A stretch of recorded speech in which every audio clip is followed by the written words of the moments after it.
আজ বানিয়ে নিলাম একটা লোভনীয় ব্রেকফাস্ট। চিনতে পারছেন এটা কি বলুন তো? বানিয়েছি চাউমিন। আমার মেয়ের খুব পছন্দের জিনিস এটা। আমি চাউমিনটা আগে সেদ্ধ করে নিয়েছি, গাজর আলু কেটে ধুয়ে নিয়েছি কুচিয়ে, আর এদিকে কড়াই গরম করে বাদামটা লাল লাল করে ভেজে নিয়েছি। হ্যাঁ, আর এই বাদাম দিয়ে চাউমিন কে কে ভালোবাসেন কমেন্ট করবেন।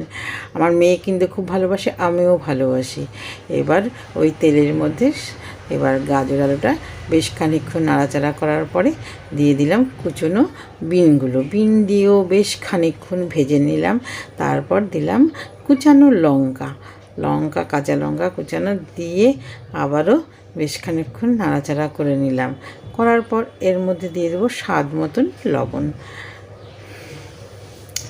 লবণ দিয়ে নাড়াচাড়া করার পর এর মধ্যে দিয়ে দেবো আমি ভিনিগার দিলে না খুব টেস্ট হয় বন্ধুরা, জানেন না? চাউমিনটা একটু হাফ চামচ মতন আমি ভিনিগার দিয়েছিলাম, বেশি দিইনি। আর দিয়ে দিলাম টমেটো সস। এবার দিয়ে এর সঙ্গে মিশিয়ে নিয়ে ভাজা তো কমপ্লিট, মিশিয়ে নিলাম। আর চাউমিনগুলো সেদ্ধ করা চাউমিন এবার দিয়ে দিলাম, দিয়ে এপাশ ওপাশ করে নেড়ে চেড়ে একদম ভেজে রেডি হয়ে গেল আমার চাউমিন রান্না। আর এই চাউমিনটা মেয়ে খুব পছন্দ করে, আর বাদাম দিলে তো কথাই নেই, বাদাম ঘরে ছিল আর দিয়ে দিয়েছি। আর দারুণ টেস্ট হয়েছিল বন্ধুরা, দেখতে কেমন লোভনীয় লাগছে বন্ধুরা। কে কে খাবেন চলে আসুন আমার বাড়িতে।